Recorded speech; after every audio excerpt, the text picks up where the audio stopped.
Most men have something in common. They can change their phone, they can change their house, they can change their girlfriend, but they rarely change their barber. Once a man finds a good barber, he stays loyal for years. Some will even travel across town just to go to that particular barber to get their haircut. Now the question is, why? You need to know that it is not just about the haircut. Great barbers understand something powerful about trust, relationship, and selling. They know how to make customers comfortable, how to recommend extra services, and how to get people to keep coming back to them again and again. And the most interesting part is, most barbers are doing this naturally, without even realizing that they are following a powerful sales framework. So in this video, I'm going to break down how to sell like a barber, the exact psychology they use to build loyalty, handle objections, and increase how much customers spend on their services. And if you sell anything, either physically or online, this framework will completely change how much sales you make. So let's get right into it. Sell like a barber. So in this video, we're going to be learning the sales techniques from barbers. I'm a guy and I use barbers a lot. And one thing that you should know about guys is that guys are always loyal to their barber. And that's because of many things, right? So if as a person I am loyal to my barber, and no matter when I want to barb my hair, I will not go to another barber, then it means that barbers are doing something that you as a salesperson can learn from, because you need your customers to be loyal to you. So let us learn how to sell like a barber. Now, one thing you should know, that a barber doesn't chase customers. You will not see barber coming to your house and say, come and barb your hair. No, they don't chase customer around. They only create an experience that make customers want to return. And this is something you must always do for your prospect or your customers. Create an experience that will make them enjoy your services or your product, that will make them come back again. Because the truth is, it is less expensive to sell to existing customers than selling to new customers. If you want to sell to new customers, you have to pay either influencers to get customers, you have to pay Facebook or Instagram or anything like that to pay to actually get your service and product to new customers, right? So you have to pay. But existing customers, you don't need to pay again. They already know you, they already trust you, and they are ready to buy from you. So you need to always create an experience that will make them always want your service. Now, core idea is people buy transformation, not product. People trust come before transaction. Service mindset beats salesy energy. Short-term pressure kill long-term relationship. And I'll explain this. People buy transformation, not product. Now, what does barbers, what they sell? They sell transformation. You know, they don't say, okay, they don't sell clipper, they don't sell scissors. No, they sell transformation, right? So they say, okay, when you come, I'm going to give you a nice cut, such that after the cut you look handsome, right? And your babe is going to be falling in love with you more. So that's transformation they sell right there. And that's what you also should do. Don't just say come and buy my Facebook ad course. That's a course, that's a product. Sell transformation. Come and learn Facebook ad from me so that you can start making money from the skill. That's a transformation. You're selling wealth to them, right? So again, trust comes before transaction. Don't think that people will trust you after they are pay you money. No, it's because of the trust. That's why they are paying you. So if the trust don't come, they are not going to spend money with you, and that's what you should do. Service mindset beats sales energy. Now, even though you're a salesperson, even though you're a business owner, you have products and services you sell, always have a service mindset. When you are your services, see yourself as a servant, not as a slave. See yourself as a servant that is serving your customer.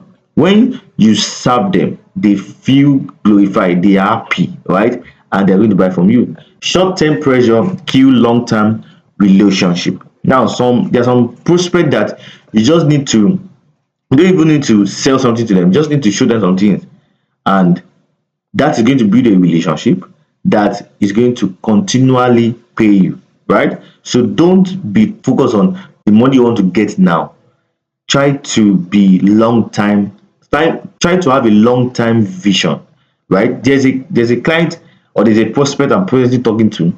Me and her, we have gotten on the call about 3 times, and she hasn't paid me any amount. But I have made her feel relaxed. I have made her, have that room to always ask me questions, which I know that once I charge her, she's going to buy eventually, right? So I am trying to build a long-term relationship. So that is how we should sell, and that's what Barber does. They try to create a relationship such that even if you don't go to them and barb your hair, you feel you have betrayed them, right? So step one, rapport engineering. Trust is the currency. Now, Baba, what they do is that they chat with you, they listen, and they build a comfort with you before cutting your hair. And that is how sales also work. Now, the exact mechanism you can use is that talk to your client by calling their name, ask open-ended questions, mirror tone and energy. The energy they are giving to you, give it to them, right? Listing 70%, talk 30%. When you do this, you are building a rapport with them, right? When you when you call them by their name, when you ask open-ended questions, when you listen to them 70% and you talk 30%, you are giving them the opportunity to be comfortable with you. Why this work is that humans buy from people they like and trust, and that's the truth. People buy from people they like and trust.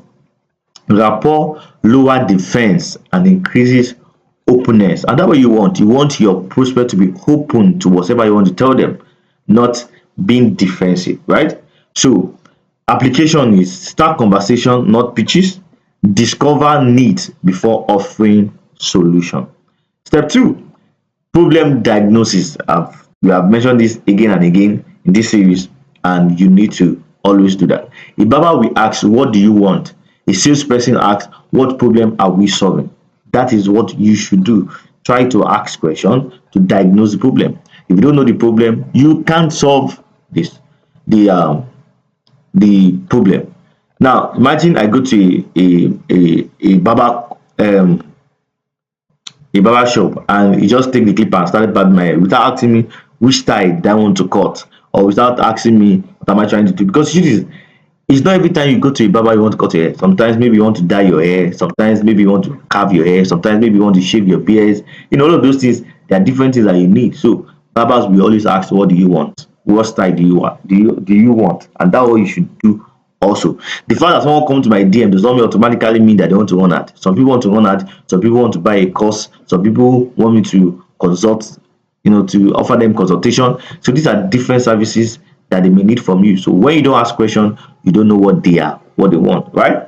So current state is the desired state, pinpoint solution, emotional trigger, logical validation. Example, instead of saying buy this service, say what are you struggling with? Let's fix it. Why does this matter? Because people don't buy features, they buy relief and improvement. Step three, value framing. And what does this mean? Barbers don't sell scissors, just like I said earlier. They sell confidence and appearance. That is what they sell. When you barb your hair, you feel like, hey, I am handsome, you're confident to woo a girl. Right? So that's what they sell to you. So structure that you should follow is that features, benefits, and emotional result. Example, feature, that's the professional service. The benefits save time and effort. The result, you feel confident and presentable.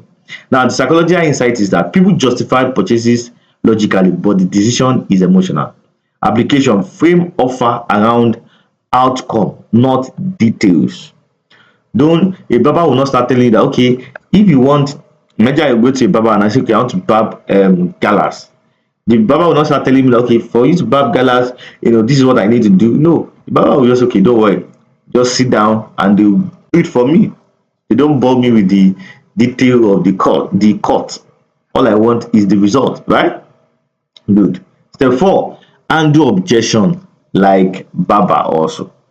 Barbers also face objection. When a client hesitate, a barber don't argue, they reassure. No. Now imagine when you get to, because sometimes when you get to a barbering shop, you're not really sure. Maybe your main barber is busy, right?